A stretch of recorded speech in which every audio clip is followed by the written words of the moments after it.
마음도 불공정거래하면 안 됩니다.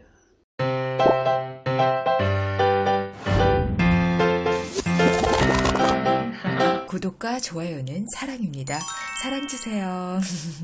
안녕하세요, 서부경입니다. 우리가 살면서 참 많은 사람들을 만나며 살아가잖아요. 그런데 사람들을 만나다 보면 이 사람이 나를 어떻게 생각할까 한 번씩 궁금할 때 있지 않으세요? 오늘은 제가 상대방이 나를 어떻게 생각하는지 알 수 있는 방법을 말씀드리려고 합니다. 제가 이걸 어떻게 알게 됐냐면, 저는 살면서 중간 입장에서 이 양쪽 이야기를 들을 때가 참 많았어요. A가 B 얘기를 막 저한테 하고, 또 B가 저한테 A 얘기를 막 하는 거예요. 이렇게 중간 입장에서 양쪽 이야기를 듣다 보면 보통은 공통점이 한 가지가 있더라고요. A가 B에 대한 욕을 저한테 몰래 막 뒤에서 하잖아요. 그러면 신기하게도 B도 A의 욕을 저한테 막 할 때가 많았어요. 그러니까 어느 한쪽은 만족도가 높은데 어느 한쪽은 만족도가 낮은 경우는 거의 드물고요. 보통은 만족도가 비슷하더라고요. 누가 얼마 전에 저한테 물어보더라고요. 서보경도 미워하는 사람이 있냐고. 저는 그렇게 사람을 미워하는 일이 없어요, 보통은. 근데 그렇다고 아예 없는 건 아니죠. 제가 너무 시달렸던, 이름 석자만 들어도 팍 토할 것 같은 그런 사람 아주 드물지만 그런 사람한테 보통 미운 감정이 올라오죠. 뭐 그런 사람들한테 연락이 오면 크게 내색하진 않지만 웬만하면 안 만나고 살려고 합니다.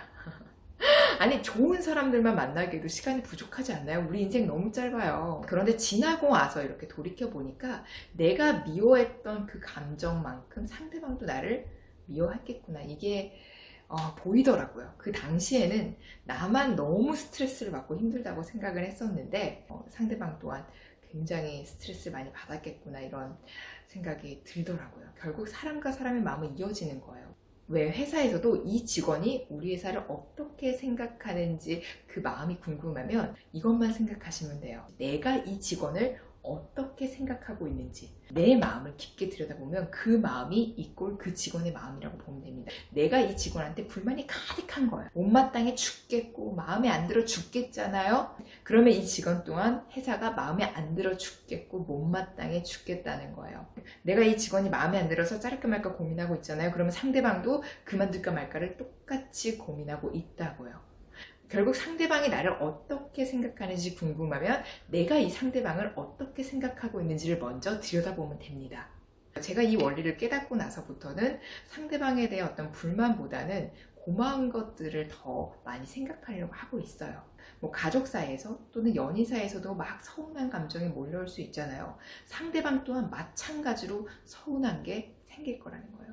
그러니까 내가 어떠한 감정이 쑥 하고 올라왔을 때 이 감정이 상대방도 똑같이 쑥 하고 올라왔겠구나 라고 생각하시면 되고, 물론 사유는 다르겠죠. 그런데 감정은 이어진다는 거예요.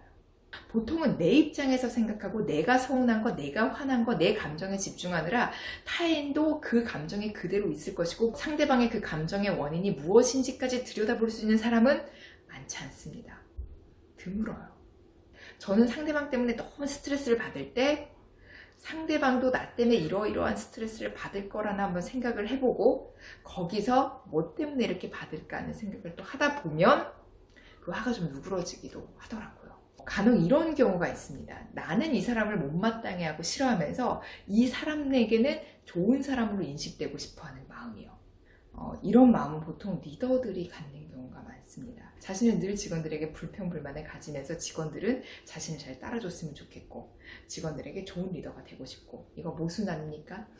마음도 불공정거래하면 안 돼요. 내가 이 사람한테 주는 마음만큼 돌아와야 되는 건데 그 이상을 바라고 있진 않으세요? 내가 상대방이 못마땅한 거는 굉장히 자연스럽게 생각하면서 상대방이 나를 못마땅해 하는 거는 또 힘들어하고 이러잖아요.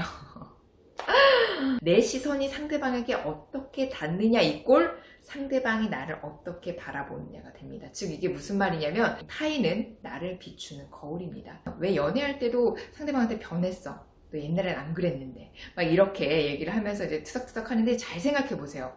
본인도 분명히 변했을 겁니다. 직장에서도 마찬가지예요. 얘가 변했어, 초심을 잃었어, 이렇게 생각하기 전에 내가 이 직원을 바라보는 시선이 바뀌지 않았는지, 내가 이 직원에게 느끼는 가치가 변하지 않았는지를 먼저 생각해 보세요. 그리고 내가 타인에게 품었던 그 감정들이요, 다 돌아오게 되어 있습니다.